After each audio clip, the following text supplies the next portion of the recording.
Je vous invite à la lever, cette Bible, et à dire à haute voix, « Ceci est ma Bible.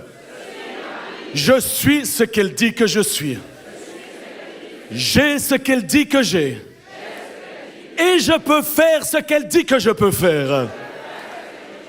Aujourd'hui, je vais être enseigné par la parole de Dieu. Et je proclame courageusement que ma pensée est alerte. Mon cœur est réceptif et je ne serai plus jamais le même. Je suis prêt, dites, je suis prêt à recevoir la semence vivante de la parole de Dieu. Une semence incorruptible, une semence indestructible et je ne serai plus jamais le même. Jamais, jamais, jamais, jamais, jamais, jamais, dans le nom de Jésus-Christ. Amen et amen. Vous pouvez prendre place.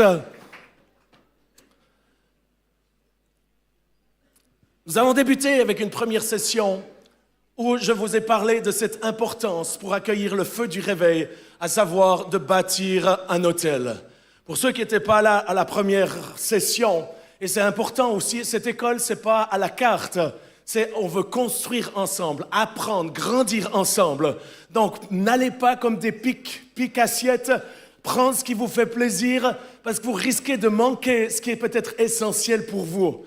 Et il va y avoir, on a vraiment un curriculum, on a différentes interventions avec des onctions différentes qui ont un but, c'est de construire afin que ce réveil qui a débuté puisse grandir, mais aussi que vous puissiez l'alimenter pour qu'il continue de grandir après l'école et qu'à votre tour, vous puissiez débuter des réveils, un réveil dans votre région et dans votre famille.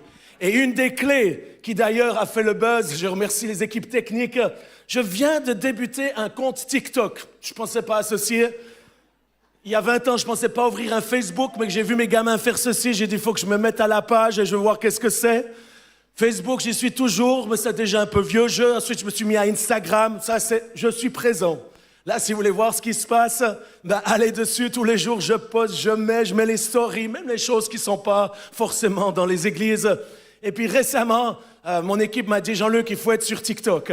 Et le message que j'ai donné ici, il en a fait une petite split, un petit truc. On vient de débuter. Et c'est plus de 240 000 personnes qui ont vu ce petit clip sur l'aspect de l'autel, l'importance de l'autel. Ce que je vous encourage, c'est à relire ou à réécouter, puisqu'en plus de ceci, j'ai mis mes notes à disposition sur mon blog. Vous pouvez avoir accès, télécharger tout ce que je vous ai partagé. Et en résumé, ce qui était dit, c'est qu'il est important de construire un autel pour accueillir le feu du réveil.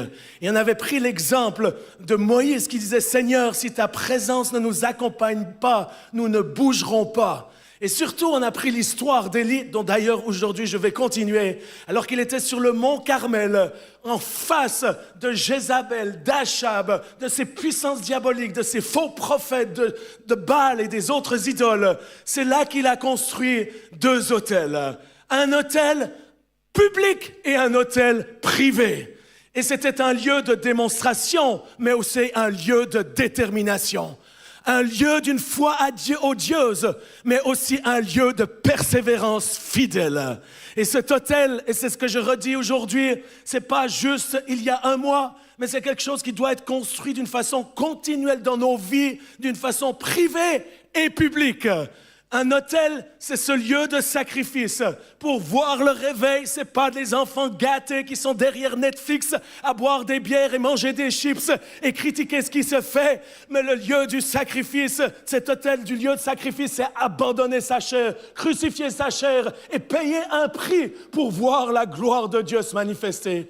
Un autel est un lieu où l'on a faim du Seigneur. Si vous n'avez pas encore faim du Seigneur, ce qui je pense c'est rare parce qu'on sent la faim dans ce lieu. Est-ce que vous avez faim et soif de Dieu? Est-ce que vous avez vraiment faim et soif? L'autel, c'est ce lieu où on développe cette faim et cette soif du Seigneur qui est un don de Dieu. Mais aussi un lieu de prière. Et je vous encourage à pas juste prier 1 minute, 2 minutes. Le réveil, c'est un prix à payer où on est à genoux à prier des heures durant la nuit, seul et ensemble pour que le réveil puisse se manifester. Un lieu d'adoration, un lieu de dévotion, un lieu d'obéissance, mais aussi il y a un lieu d'abandon de notre volonté à la sienne. Et un lieu d'honneur, où j'en parlerai ce matin, où l'on honore et reconnaît le Seigneur au milieu de nous. Un lieu où on s'humilie sous la main puissante de Dieu afin qu'il nous élève au temps convenable. Et surtout, un autel, c'est le lieu de la consécration. Si vous n'êtes pas encore consacré, ou si vous l'avez fait, pourquoi pas vous le renouveler juste maintenant, levez vos mains là où vous êtes et dire Seigneur, je dis non à ma vie, non à mes ambitions, non à ma chair, mais je me consacre pleinement à toi. Et je te demande de m'utiliser, que ma vie devienne cet autel où le feu tombe aujourd'hui. Juste prenez quelques minutes, consacrez-vous à Dieu afin que le Seigneur puisse agir. Il n'y a pas besoin, c'est pas l'enthousiasme, c'est le cœur. Mais c'est important de le dire à haute voix. Ceux qui n'ouvrent pas la bouche, nous sommes dans une saison où c'est le moment d'ouvrir la bouche. Alors dites-lui, Seigneur, je me consacre à toi. Je te donne tout, je te donne mes finances, je te donne ma famille, je te donne ma vie sexuelle, je te donne mon temps. Je te donne mes ambitions, mes projets, et je me consacre pour que tu puisses envoyer le feu du réveil sur ma vie. Ça, c'était le résumé de la dernière fois. Et aujourd'hui, j'aimerais vous inviter à ouvrir la parole de Dieu et de lire 1 Roi 18, 46. Mais Élie monta au sommet du Carmel et se penchant contre terre, il mit son visage entre ses mains et dit à son serviteur, « Monte, regarde du côté de la mer. » Le serviteur monta, il regarda et dit, « Il n'y a rien. » J'entends ça continuellement. « Il n'y a rien. » Élie dit 7 fois, « Retourne. » À la 7e fois, il dit, « Je vois un petit nuage qui s'élève de la mer, qui est juste comme la peau de la main d'un homme. » Mais c'est rien du tout. Élie dit, monte et dis à Achab, attelle et descends afin que la pluie ne t'arrête pas. En peu d'instants, le ciel s'obscurcit par les nuages, le vent s'établit et il y eut une forte pluie. Achab monta sur son char et partit pour Jizreel, et la main de l'Éternel fut sur Élie, qui se saignit les reins et courut devant Achab jusqu'à l'entrée de Jizreel. Saint-Esprit, nous te remercions pour ta présence, pour ta puissance, pour ton onction, pour ton feu. Mais tu es aussi notre enseignant. Tu nous l'as dit, Jésus, que le Saint-Esprit sera celui qui nous enseignera, qui nous rappellera les choses de sa parole. Et c'est lui qui va nous amener dans les profondeurs de la parole et du royaume de Dieu. Alors Saint-Esprit, on t'accueille aujourd'hui aussi pour nous enseigner les réalités du royaume de Dieu et notamment en relation avec ce réveil. Au nom de Jésus-Christ, Amen. Depuis des années, surtout pour ceux qui sont chrétiens depuis des années, on nous a parlé. On a entendu parler du réveil. On nous a dit qu'un réveil allait venir. De nombreuses prophéties ces dernières années ont été dites qu'un grand et puissant réveil allait envahir la planète Terre. Mais réellement, qu'est-ce qu'un réveil? Il y a plusieurs explications que vous pouvez trouver sur Internet. Vous pouvez même taper ChatGPT et vous aurez une description du réveil qui vous réveille le matin, du réveil qu'il faut mettre avant d'aller s'endormir. Il y a différentes explications du réveil, mais nous, le réveil que nous parlons, c'est de ce réveil spirituel. Et ce réveil spirituel, c'est lorsque Dieu agit d'une façon nouvelle et fraîche, avec un souffle inhabituel, une œuvre du Saint-Esprit qui saisit des hommes, des femmes, des enfants, des régions d'une façon surnaturelle et qui permet à l'œuvre de Dieu de prendre une expansion qu'aucun ministère ne peut faire par lui-même. Commençons notamment par toucher les personnes qui ne connaissent pas le Christ et qui sont saisies par Dieu en se repentant de leurs péchés et de mettre Dieu à la première place. Le premier réveil que nous voyons d'une façon évidente, eh bien c'est dans les Actes des Apôtres au chapitre 1, où ils étaient là à attendre dans la chambre haute, alors que Jésus venait de partir au ciel, il leur a dit « Allez, priez et attendez que vous recevez le Consolateur ».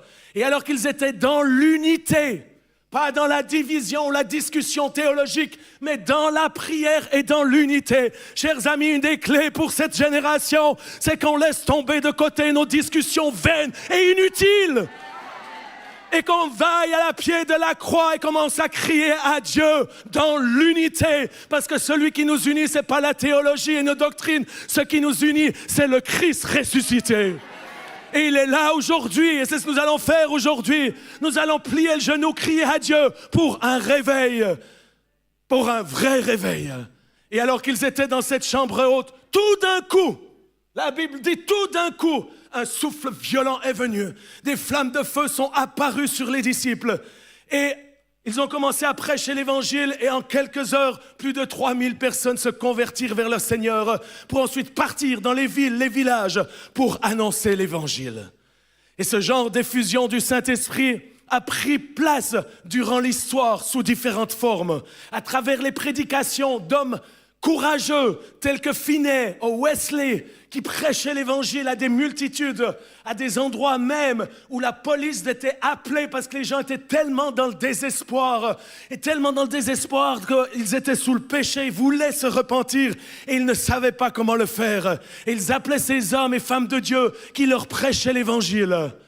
Un des réveils qui a marqué évidemment la terre, c'est Azusa Street. Azusa Street, un petit groupe pas grand, et j'aimerais dire ceci à tous ceux d'entre vous. On est plus de 1000 dans ce lieu, belle foule, mais la réalité, c'est que les réveils commencent pas forcément avec la grande foule. Elles commencent avec 1 ou 2, 3, 10 personnes qui sont affamées du Saint-Esprit et qui veulent payer le prix, qui sont sur l'autel. C'est pour ceci que je m'adresse à vous, vous qui venez de la Normandie, de la Bretagne, de la Côte d'Azur. N'attendez pas la grande foule, commencez à prier, à vous mettre ensemble et à croire que l'Esprit de Dieu va vous envahir. Et c'est ce qui s'est passé à Azusa Street, dans une petite maison dans Bonnie Brae Street. Un papa africain avec 2, 3 sœurs, ils étaient là affamés d'être baptisés du Saint-Esprit. Et tout d'un coup, l'Esprit de Dieu est tombé sur cette petite maison inconnue qui a fait que ça a créé un réveil dans les prochaines heures où les gens commençaient à venir par milliers, dizaines de milliers, centaines de milliers. Les bateaux qui approchaient la côte de Los Angeles sans savoir ce qui se passait. Les marins tombaient à genoux dans le bateau, criant à Dieu miséricorde pour leurs péchés. Et ils étaient baptisés du Saint-Esprit. Chers amis, j'ai une bonne nouvelle. C'est ce qui est en train d'arriver en France et partout en Europe. Un nouveau souffle du Saint-Esprit. Que quelqu'un dise merci Seigneur. Et ce réveil a percuté ou touché, connecté d'autres personnes qui avaient faim et soif. Tel qu'au pays de Galles, on dit que c'était la région la plus noire de la région ou même des nations. Tant de perversion, c'était noir, tout était noir avec les mines, avec tant de choses, beaucoup d'alcoolisme, les prisons étaient archi-pleines. Et là, au milieu de ces ténèbres, comme il y a des ténèbres actuellement ici en Europe et dans vos villes et dans vos régions, mais il y a de l'espoir et il y a une possibilité, c'est une visitation de Dieu. Et il y avait, dans ce pays de Galles, alors que les églises étaient vides, il n'y avait aucun mouvement, il y avait quelques jeunes affamés et assoiffés de Dieu et qui étaient là à prier durant la nuit, durant des nuits, et qui attendaient que le Saint-Esprit se fasse quelque chose. Un d'eux était à genoux, il a dit « Seigneur, si tu ne me donnes pas le pays de Galles, tue-moi !» Voilà leur détermination. Oh, je ne dis pas que vous devez faire ceci, mais ils avaient une détermination. Et un soir, ils étaient une dizaine. Il y a quelqu'un qui leur dit « Est-ce qu'on peut donner un témoignage pour Dieu ?» Et il n'y a personne qui bouge. Et puis tout d'un coup, il y a une jeune fille frêle de 18 ans, Flory Evans, qui se lève au milieu de ces 10 jeunes et qui dit la phrase la plus banale que ça pourrait être, mais la phrase la plus puissante qu'elle est. Elle a dit « Moi, j'aimerais dire, j'aime Jésus de tout mon cœur. » Au moment où elle a dit ceci, le souffle de l'Esprit est descendu sur ces jeunes qui ont été baptisés du Saint-Esprit et de feu. Et qui, à ce moment-là, ils ont commencé à avoir des réunions de réveil, à prêcher dans les rues. Et les historiens nous disent qu'en 6 mois, c'est 100 000 personnes qui se sont tournées vers Jésus-Christ. Ils ont commencé à planter des églises partout au Pays de Galles. Si vous allez aujourd'hui, vous allez voir des chapelles partout qui sont le résultat de ce réveil. Et si vous allez lire ceci, allez sur mon site, vous allez voir, j'ai fait des études par rapport à ceci. Les prisons étaient vides, les policiers n'avaient plus de travail. Alors ce qu'ils faisaient, ils s'engageaient dans la chorale pour chanter dans les rencontres de réveil. J'ai une bonne nouvelle, les amis. Ceci est en train d'arriver chez nous. C'est en train d'arriver. Que quelqu'un dise Alléluia. Alléluia. Et d'autres réveils dont je viens d'interviewer il y a 2 semaines le pasteur Meltari. Ceux qui n'ont pas vu, allez sur mon site ou sur YouTube plutôt. J'ai fait le live avec lui. Meltari, un homme inconnu il y a quelques années, jeune homme de 18 ans, la même chose, perdu dans l'île de Timor en Indonésie. Dans une petite église baptiste d'une vingtaine de personnes. Mort, mais une faim et une soif du réveil. Où ils ont commencé à organiser des prières ensemble, disant Dieu visite notre île, visite notre pays. Chers amis, c'est ce que vous devez faire dans votre région. N'attendez pas que Carlos Payan ou Mathéus viennent vous visiter. Ce que vous avez besoin, ce n'est pas la visite d'un évangéliste ou la visite d'un prédicateur américain pour amener le réveil. Ce que vous avez besoin, c'est du Saint-Esprit. Et le feu du Saint-Esprit. Et si vous le demandez, il va vous l'accorder. Si vous demandez un réveil, il va le faire. Et alors que le réveil va venir, vous pouvez alors inviter Carlos et Mathéus pour vous aider à soutenir ce réveil dans votre région, dans le nom de Jésus-Christ. Meltari, si vous l'écoutez, quand j'ai fait l'interview, j'étais transformé. Il m'a dit, Jean-Luc, nous étions là, nous prions, et tout d'un coup, le feu est descendu sur nous. Juste en face de la rue, il y avait les pompiers sont arrivés avec des seaux d'eau, et à cette pick-up, c'était les années 70, ils sont venus avec des seaux et de l'eau pour éteindre le feu, mais ils se rencontraient quand ils lançaient l'eau sur la maison, le feu ne s'éteignait pas, parce que c'était un feu spirituel de réveil. Et j'ai dit, qu'est-ce qui s'est passé? Eh bien, directement, le lendemain, ils sont partis annoncer l'évangile. Et quand ils sont partis l'évangile, ils ont été dans le premier village. Ils sont revenus 1 semaine plus tard, 300 personnes se sont converties. Il me dit c'était impossible. Ils étaient de différentes religions et autres, mais le feu du Saint-Esprit était sur nous. Il m'a dit, vous écouterez le live, la clé, c'est pas d'attendre des années pour faire des écoles bibliques et des choses comme ceci, combien même c'est bon pour ceux qui sont appelés à ceci, mais c'est d'avoir le feu du Saint-Esprit et de prêcher l'Évangile. Ça, c'est la clé pour notre pays, pour notre continent européen. C'est d'arrêter d'aller de lieu en lieu et d'attendre que ça vienne. Mais c'est quand on l'a, c'est d'aller prêcher l'Évangile. 300 personnes en 1 semaine. Les 370 ont décidé d'aller dans les autres villages. Ils sont revenus 6 mois plus tard. 80 000 personnes s'étaient converties dans les 6 mois. Et le feu s'est répandu partout. Et si vous écoutez les témoignages, eh bien, ils marchaient sur les eaux pour aller prêcher dans les villages. Ils éteignaient le feu. Ils ramassaient les serpents et les enlevaient parce qu'ils les mordaient.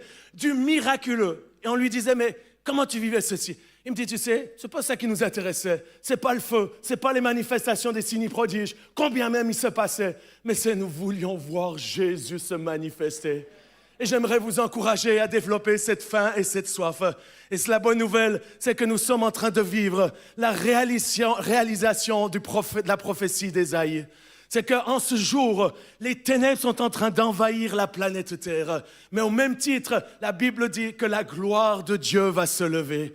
Au même titre que l'ennemi est en train de jouer ses dernières cartes, il sait qu'il arrive à la fin et qu'il va passer l'éternité en enfer. C'est pour ça qu'il se démène. Mais la bonne nouvelle, c'est que ces dernières cartes ne sont pas les meilleures. Elles sont les dernières cartes parce que Jésus revient bientôt et nous allons passer l'éternité avec lui. Mais avant qu'il revienne, alors que les ténèbres se déchaînent, la gloire de Dieu va se lever et est en train de se lever comme ici dans ce lieu à Paris dans le nom de Jésus. Elle va se lever, la gloire de Dieu, au milieu des ténèbres, des persécutions. Je le dis continuellement. Le réveil, c'est pas ce réveil qui va nous amener dans les eaux bleues turquoises des Caraïbes, mais ça nous amène là où il y a une bagarre, là où il y a une bataille, là où il y a une vraie guerre. Mais la belle nouvelle, c'est que nous allons faire reculer l'ennemi. Nous allons commencer à prendre les territoires là où l'ennemi régnait depuis des années, tels que l'Italie. Nous allons prendre la Grèce, nous allons prendre la Bulgarie, nous allons prendre la Belgique et amener la gloire de Dieu. Que l'Europe soit sauvée. Alléluia. Alléluia, alléluia. Et je suis venu ici aujourd'hui pour vous dire ceci. Je voyage dans le monde entier. J'ai le privilège de voir ce que Dieu est en train de faire. Mais une chose est sûre, c'est que je vois ce que le serviteur d'Élie a vu. Je vois un petit nuage de la forme de la paume d'un homme. Et la bonne nouvelle, c'est que ce petit nuage est un immense nuage que nous voyons de loin pour l'instant, mais qui est en train de venir poussé par le souffle de Dieu. Et il va arriver plus vite que nous le pensons. Et ce petit nuage que je vois aujourd'hui, de la forme de la paume d'une main d'un homme, est un nuage rempli de la gloire de Dieu, qui va libérer une pluie abondante, sans précédent, pour arroser vos vies, arroser vos églises, et surtout arroser vos pays et vos territoires, arroser ce continent européen et les nations du monde. Et ce petit nuage qui va aller grandissant s'appelle le réveil. C'est pour ceci, chers amis, j'aimerais vous dire, nous ne sommes plus comme il y a 10 ans. Je le disais ça encore dans la voiture avec mes amis. Ceux qui fonctionnent comme il y a 10 ans, ou même comme hier, ils sont à côté de la plaque parce que le souffle de Dieu a commencé de souffler d'une façon différente et d'un autre endroit. C'est la raison pour laquelle nous devons lever nos esprits, lever nos voiles afin de nous repositionner pour que l'Esprit de Dieu puisse souffler dedans et nous amener dans cette nouvelle ère qui est une ère de réveil pour de nouvelles choses. Les premières gouttes sont en train de tomber et le Seigneur te dit, attelle ton cheval, car Dieu est sur le point d'accomplir la prophétie de Joël.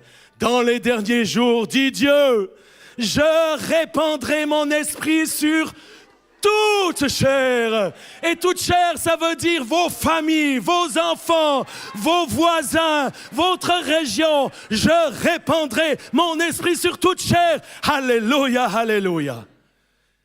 Et j'aimerais encourager chacun à non seulement se préparer, mais à accueillir ce nouveau souffle de Dieu en secouant les poussières du désert. J'aimerais inviter le groupe de louanges à me rejoindre. Secouons les poussières du désert et refusons d'être animés par l'esprit de doute et de critique qui a fait retourner le peuple d'Israël dans le désert. Mais laissons-nous envahir par l'esprit de foi. Cet esprit de foi qui dit, si Dieu a pu faire tomber les murailles de Jéricho, il fera tomber les murailles de Paris, les murailles de la France, les murailles qu'il y a sur l'Europe, les murailles d'incrédulité, d'impossibilité, les murailles d'humanisme vont être ébranlées par la puissance du Saint-Esprit. Et notamment, les esprits religieux et politiques vont devoir déguerpir de nos territoires. Il est temps de se lever, chers amis, pour renverser la maison d'Achab avec Jézabel. J'ai une onction de Dieu qui est sur moi depuis certains temps. Ayant subi Jézabel et la maison d'Achab qui ont failli me faire tuer quelques fois, entre autres pendant la pandémie. Failli tout perdre, mais ils n'ont jamais pu toucher l'onction ni le feu. Parce qu'une chose est sûre, c'est qu'Achab et Jézabel règnent bien et sont bien présents dans notre continent européen. Mais la bonne nouvelle, c'est que l'onction de Dieu, si je peux demander au groupe de louanges, Agnus Dei, commencez à jouer ceci très gentiment, c'est que l'onction de Dieu est en train de venir sur nous, comme il est venu sur Jéhu. Pas pour aller avec nos propres forces, pas pour aller par présomption, mais parce que l'Esprit de Dieu est sur nous, où nous nous levons et nous disons, ça suffit. Nous ne voulons plus les prophètes de Baal dans nos pays. Nous ne voulons plus le désordre dans nos églises. Nous voulons ramener l'ordre dans notre pays. Et nous voulons décapiter Jézabel et Achab et toute son équipe. Et nous allons reprendre la place et le pouvoir en amenant le Saint-Esprit dans nos régions et dans nos familles, à ramener la présence et la gloire de Dieu, l'onction du Saint-Esprit. Alors, comment accueillir cet esprit de réveil? Premièrement, ouvrir nos yeux pour voir le nuage du réveil qui arrive en notre direction. Et de commencer à honorer les premières gouttes, les premiers commencements. Comme Élie, Il a persévéré pour finalement voir un petit nuage de la taille d'une main d'homme. Aujourd'hui, je vous le redis, je vois ce petit nuage de la taille de la main d'un homme qui est en train de se lever et qui est en train de nous envahir. Juste un peu moins fort la musique. Au début de cette année, et c'est la raison de cette école, j'étais à Melbourne, dans une des églises où le réveil a commencé. Je suis arrivé là, déjà avant, j'avais rendez-vous en janvier. Pendant les fêtes de Noël, pendant la nuit, j'étais saisi par l'esprit de réveil. Alors que normalement, c'est la saison où on mange, on boit, on fait la fête. On ne pense pas trop au réveil. Mais j'étais saisi par le réveil. Je me souviens trop autre une fois, à 2h du matin, l'esprit de réveil me saisit. Et je sais que c'est en connexion avec Melbourne. J'arrive à Melbourne, j'arrive dans l'endroit, les gens font la queue, c'est les gens, ils veulent rentrer, c'est le début du réveil. Je saisis la main de mon ami Corey Turner qui va venir ici. Au moment où je saisis la main, je suis touché par la puissance du Saint-Esprit, l'esprit de réveil. Les deux et ceux qui sont autour de nous tombent par terre. Et on commence à intercéder dans cet esprit de réveil. On ne se connaissait pas, jamais rencontré. Et ça a duré plus d'1 heure, sur le tapis, juste à prier et être là dans cet esprit de réveil. La rencontre a débuté, bondée, les gens dehors, la gloire de Dieu, des miracles, des personnes converties. Mais j'étais couché par terre. Je disais, Seigneur, qu'est-ce que je dois faire? Et le Seigneur me dit, Jean-Luc, je veux que tu débutes une école. Parce que le réveil a débuté. Et je veux que tu appelles les gens qui ont faim et soif à venir. Ils doivent payer le prix pour venir. Et alors qu'ils vont venir ensemble, nous allons apprendre à reconnaître l'esprit du réveil. Nous allons apprendre à le discerner. Mais surtout, nous allons apprendre à l'honorer. Et nous allons apprendre à le faire grandir et à le nourrir pour qu'il grandisse et qu'il devienne le grand réveil que tout le monde a prophétisé et attend. Et il me dit, Jean-Luc, quand tu retournes en Suisse, je veux que tu ailles trouver Gary Keller. Gary Keller est un père pour la nation suisse et pour d'autres ministères. Ministère protestant réformé, baptisé Saint-Esprit, très prophétique et qui m'a beaucoup influencé. Qui d'ailleurs est venu plusieurs fois à l'IMG. Et j'appelle son épouse.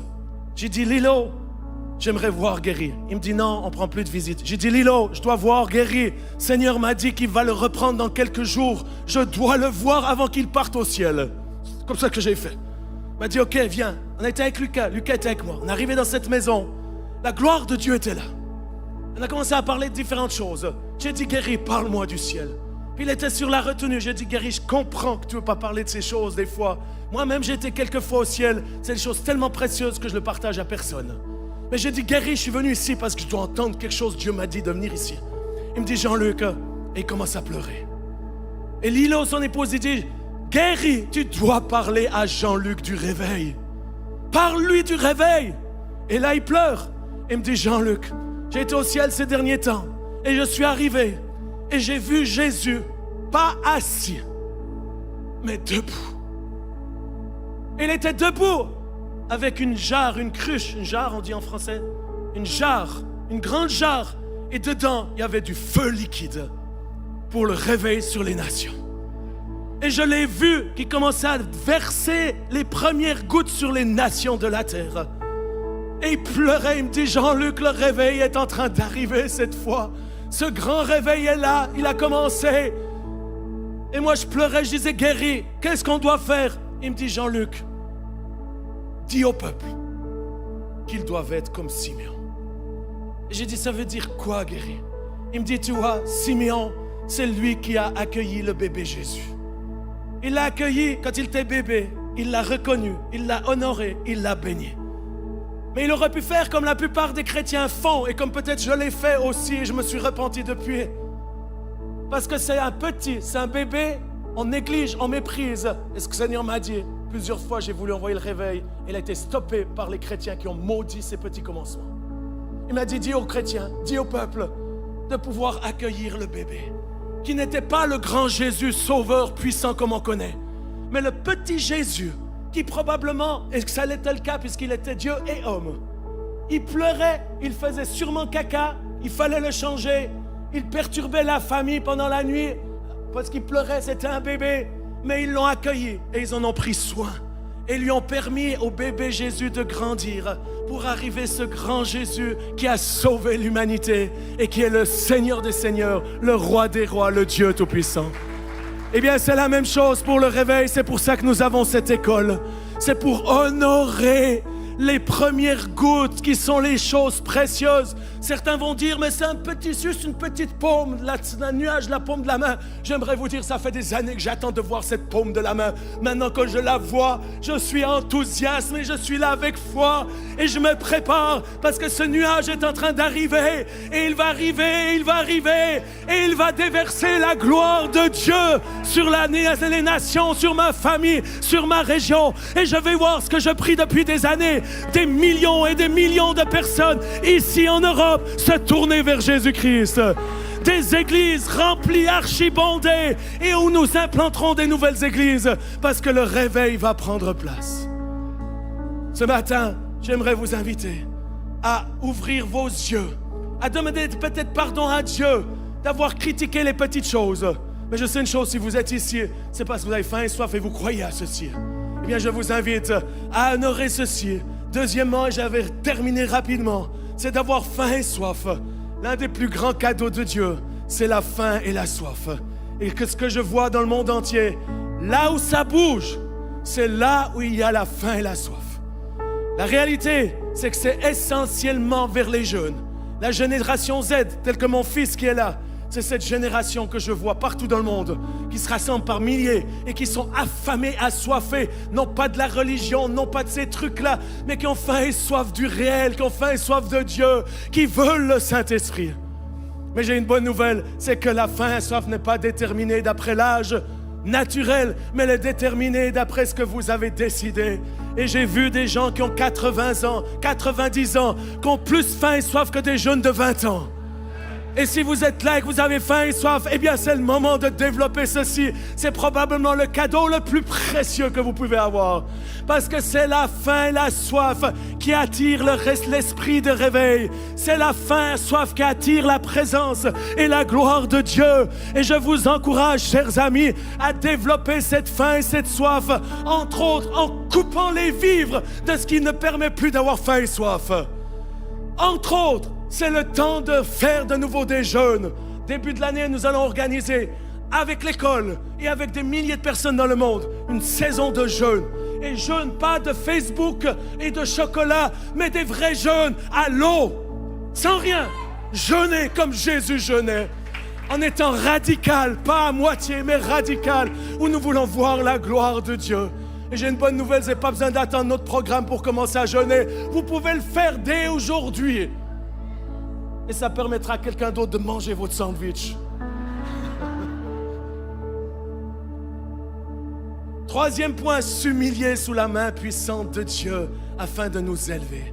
S'humilier sous cette main de Dieu, pas dans une fausse religiosité. On est là, on est des pauvres, on est nuls. Non, c'est de se mettre sur les genoux et de dire, Seigneur, sans toi, on ne peut rien faire, mais on a foi et on croit que quelque chose va se passer. C'est pour ceci que je me lève avec un cœur humble, serviteur. Et au moment, la gloire de Dieu se lève. Dieu veut se lever. Je parlerai de ceci à un autre moment.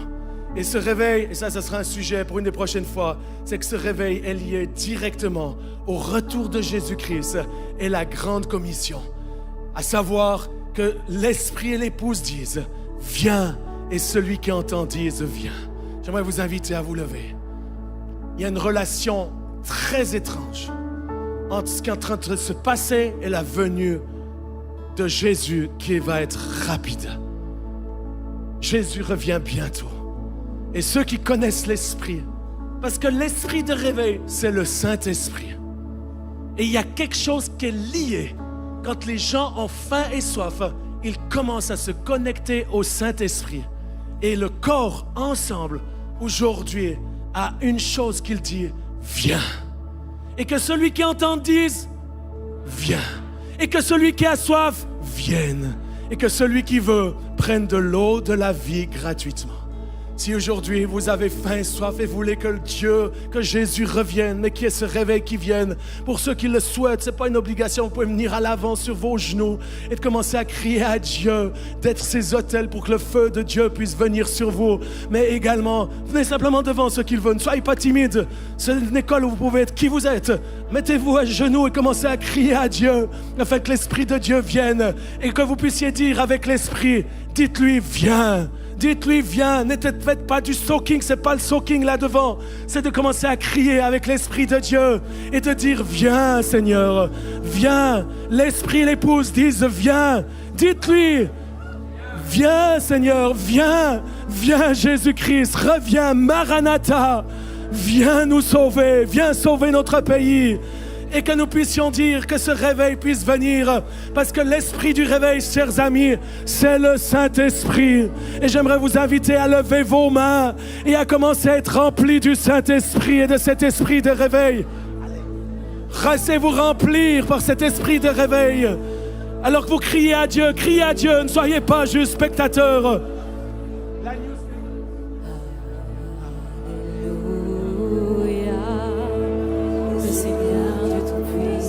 Et alors que vous le faites, il est en train de venir. Ceux qui n'ont pas encore été baptisés du Saint-Esprit, je te demande de les baptiser de ton Saint-Esprit ce matin. Ô Esprit du Dieu vivant.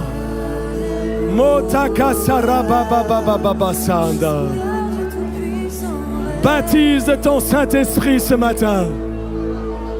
Renouvelle la faim et la soif. Et j'encourage chacun de la salle à ouvrir les yeux et à commencer à regarder le petit nuage qui est en train de venir.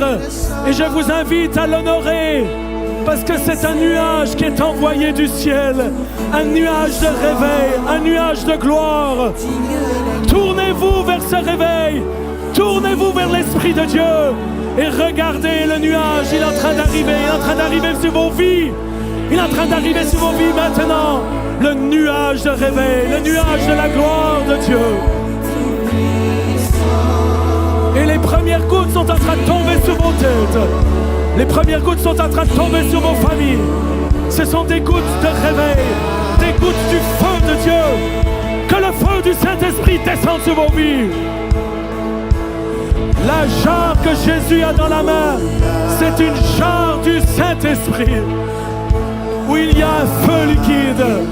Et bien que ce feu liquide puisse vous toucher.